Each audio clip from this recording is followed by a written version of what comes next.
మొత్తానికి most awaited game changer trailer వచ్చేసింది. ముందుగా ఈ ట్రైలర్ రాకముందు సిట్యుయేషన్ మాట్లాడుకుందాం. అప్డేట్స్ రాక, మూవీ టీమ్ ఎక్కడో నోరు కదపక ఫ్యాన్స్‌తో చచ్చు పడిపోయారు. అలాంటి టైంలో సాంగ్స్ వదిలారు అండ్ అవి కొన్ని మందికి నచ్చాయి, మరి కొన్ని మందికి నచ్చలేదు.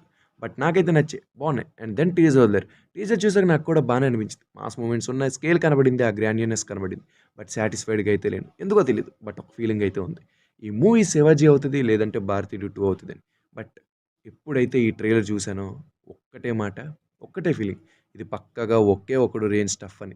ట్రైలర్‌లో మామూలు స్టఫ్ లేదు. ఎవ్రీథింగ్ స్టోరీ నుంచి క్యారెక్టర్స్ వరకు, మూవీ స్కేల్ నుంచి కామెడీ వరకు, సాంగ్ నుంచి సెట్ పీసెస్ వరకు, మూవీ ఎలా ఉండబోతుంది, ఎలా కనిపించబోతుంది, ఏ రేంజ్‌లో ఎమోషనల్ డోస్ ఉండబోతుంది, ఇలా అన్నీ చూపెట్టారు without revealing many things.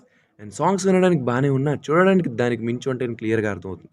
'Dope' సాంగ్‌లో ఈ షాట్ సడెన్‌గా టెలిపోర్ట్ అయినట్టు, 'హైరన్న' సాంగ్‌లో ఈ six pack with horse riding mental షాట్లు, ఇలా ప్రతీది ఫుల్ మీల్స్ పెట్టేలానే ఉన్నాయి. అండ్ ఓన్లీ ఇలా ఫ్యాన్ స్టఫ్‌తోనే నింపారా ట్రైలర్ అంటే అది కూడా కాదు. మూవీలో ఉండే మెయిన్ ఎలిమెంట్స్ అన్నీ పెట్టారు ట్రైలర్‌లో. అవన్నీ మాట్లాడుకుందాం. బట్ ఈ డైలాగ్, "ఒక ఏనుగు ఒక ముద్ద వదిలితే అది 1,00,000 చీమలకు ఆహారం" అనే డైలాగ్ నాకు 2 పర్సెప్షన్స్‌లో అర్థమయ్యాయి. ఫస్ట్ పర్సెప్షన్ ఏంటంటే, పొలిటికల్ లీడర్స్‌ని, పొలిటీషియన్స్‌ని, పూర్ పీపుల్‌కి మనీని, బ్రతుకు తెరువుని ఇవ్వడానికి అడుగుతున్నట్టు. అండ్ సెకండ్ పర్సెప్షన్, ట్రైలర్‌లో షార్ట్స్‌ని బట్టి, అంటే లంచం పంచుతున్న షార్ట్స్‌ని బట్టి చూస్తే, ఒక పొలిటికల్ లీడర్ ఎంతో డబ్బు సంపాదిస్తాడు. అంటే ఎంతో తింటాడు. అందులో ఒక ముద్ద జనాలకి వేసేస్తే వాళ్ళు దాన్ని తీసుకొని ఓట్స్‌ని వేసేస్తారు. మళ్ళీ లూప్ రిపీట్. సో దీన్ని అడ్డుకోవడానికి రామ్ చరణ్ ఆ ముద్ద, అంటే ఓట్స్ కొనే డబ్బుని ఆపడానికి అన్నట్టు. ఇంకో మీనింగ్. శంకర్ గారు ఏ మీనింగ్‌తో రాసారో తెలీదు గానీ ఈ డైలాగ్‌ని, 2 పర్సెప్షన్ కూడా ఇప్పటి సొసైటీకి పర్ఫెక్ట్‌గా బ్యాలెన్స్ అవుతున్నాయి. సో ఇప్పుడు నేను 0.25x స్పీడ్‌లో పెట్టుకొని గమనించిన కొన్ని డీటెయిల్స్ చూద్దాం. ఈ సీనే రామ్‌నందన్. అదే మన 'రామ్ చరణ్' దగ్గరుండి మరీ జేసీబీలతో, లారీలతో ఇసుక సంబంధించిన పని చేపిస్తున్నాడు. అండ్ వెంటనే నెక్స్ట్ సీన్‌లో ఫ్యామిలీస్‌కి బ్రైబ్ అనగా లంచం అని నార్మల్‌గా పొలిటికల్ పార్టీస్ పంచుతారు కదా ప్రతి ఫ్యామిలీకి. ఆ సీన్స్‌ని చూపిస్తున్నారు. అండ్ మాక్సిమం ఈ ఓట్స్‌ని వేయించుకోవడానికి చేసిన పనిలో ఉంది. ఇక్కడ చూడొచ్చు మీరు 'ఎస్‌జే సూర్య' గారి చుట్టూ డబ్బులు తరగడం. అండ్ ఇక్కడ వచ్చే హ్యాండ్ గెస్చర్ పెద్ద 'రామ్ చరణ్' అప్పన్న క్యారెక్టర్‌కి మేనరిజం అనుకుంటా. అంటే ఇలా ఇలా అన్నమాట. అండ్ ఇక్కడ ఈ సీన్‌ని మాక్సిమం రామ్‌నందన్ కలెక్టర్ డ్యూటీ ఎక్కే ఫస్ట్ సీనే. ఎందుకంటే ఇక్కడ వీళ్ళంతా ఫ్లవర్స్ పట్టుకొని వెల్కమ్ చేస్తున్నారు. కలెక్టర్ ఎప్పుడు ఎక్కడికి వెళ్ళినా వెల్కమ్ అలానే ఉంటారా అంటే యెస్ ఉండొచ్చు. బట్ ఇది నా గెస్. అండ్ ఈ షాట్ దగ్గర అప్పన్న ఫైర్సీ లుక్‌తో నడుస్తుంటే వెనకాల ఈ మనిషి అవాక్కైన ఎక్స్‌ప్రెషన్ చూస్తుంటే ఇదేదో వార్నింగ్ సీన్‌లో ఉంది. అంటే ధమ్కీలాగా. అండ్ ప్లేస్ చూస్తుంటే ఒక కంపెనీ యాంబియన్స్ లాగా కూడా ఉంది. సో మూవీకి మేజర్ సీక్వెన్స్ లానే ఉంది. బట్ ఆగండి. ఇక్కడ ఒక అమరన్ కనిపిస్తున్నారా మీకు? అదే అమర్ రహే గారు. ఈ సినిమాలో ప్రతిదీ అన్‌ప్రెడిక్టబుల్ అంటున్నారు గానీ, ఒక ప్రెడిక్టబుల్ విషయం అయితే వదిలేసారు. అదే ఈయన ప్రతి సినిమాలో డ్యూటీ చేస్తారు కదా!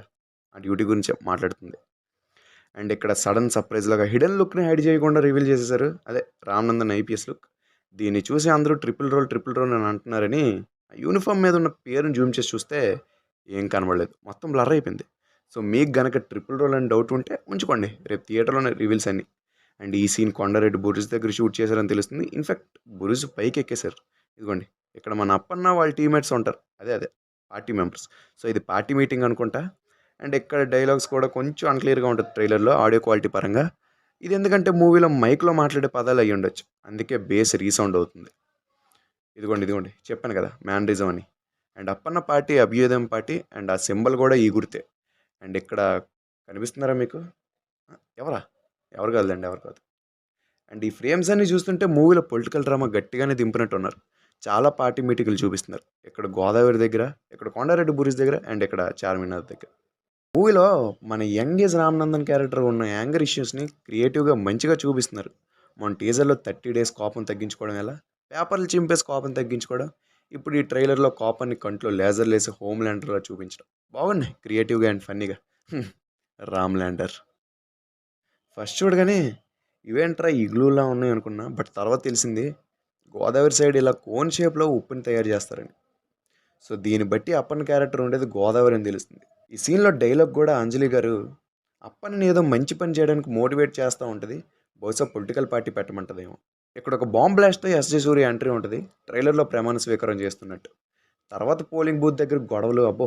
చాలానే రచ్చ చేస్తున్నట్టున్నాడు 'ఎస్‌జే సూర్య' సీఎం అవ్వడానికి. అండ్ సీఎం అయిన తర్వాత హెయిర్ కట్ కూడా చేయించుకున్నట్టున్నాడు. అందుకే 'ఎస్‌జే సూర్యకి' 2 లుక్‌లున్నాయి. అండ్ దీన్ని పట్టుకొని డబుల్ రోల్ అంటున్నారు 'ఎస్‌జే సూర్య' గారికి. అలా అయ్యే ఛాన్సే లేదు. ఇక్కడ ఏదో బాంబ్ బ్లాస్ట్ చేసి తర్వాత రామనందన్ కాల్ చేస్తారు. సో ఇది విన్న రామనందన్ పెళ్లి నుంచి అక్కడికక్కడే లేచి స్పాట్‌కి వచ్చేస్తాడు. అండ్ దెన్ విలన్స్ తనని కట్టేసి కొడుతున్నారు. మాక్సిమం ఇదే సీన్ అయ్యి ఉండొచ్చు. గెస్ మాత్రమే. ఇక్కడ కూడా రామ్ చరణ్‌ని జేసీబీకి కట్టేసి ఈవీఎంస్‌ని విరగ్గొడుతున్నాడు ఎస్‌జే సూర్య. సో ఇదేదో సినిమాలో కోల్డ్ వార్ ప్లాన్ చేసినట్టున్నారు వైలెంట్‌గా.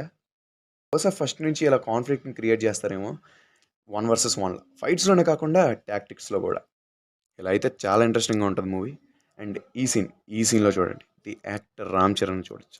నాకెందుకో ఈ flash back episode heart of the మూవీలో అనిపిస్తుంది.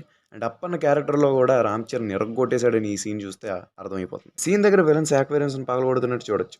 సో ఇది రామ్నందన్ ఇల్లు అయి ఉండొచ్చు. ఇక్కడ నుంచి రామ్నందన్ మదర్ని కిడ్నాప్ చేయొచ్చు. అందుకే రామ్నందన్ ఇక్కడికి అమ్మ అమ్మ అని వెతుక్కుంటూ వస్తాడు. అండ్ తర్వాత పడున్న చెప్పులను చూసి ఏడుస్తాడు. ఇక్కడ కూడా యాక్టింగ్ని పండించేలా ఉన్నాడు రామ్ చరణ్. అండ్ లాస్ట్ ఈ సీన్ చూడగానే పిచ్చ మిస్టీరియస్గా ఉంది. ఫేసెస్ని తీసేస్తారు. ఇక్కడ మ్యాక్సిమం అంజలి అండ్ రామ్నందనే అయ్యి ఉంటారు. బట్ ఫేసెస్ ఎందుకు తీసేశారు? అండ్ ఇక్కడ వీళ్ళిద్దరు ఎవరు? ఒక రామ్నందన్ అయితే మరొకరు ఎవడు? అండ్ ఎందుకు గనని పట్టుకున్నాడు? వీటికి ఆన్సర్ రేపు థియేటర్లోనే.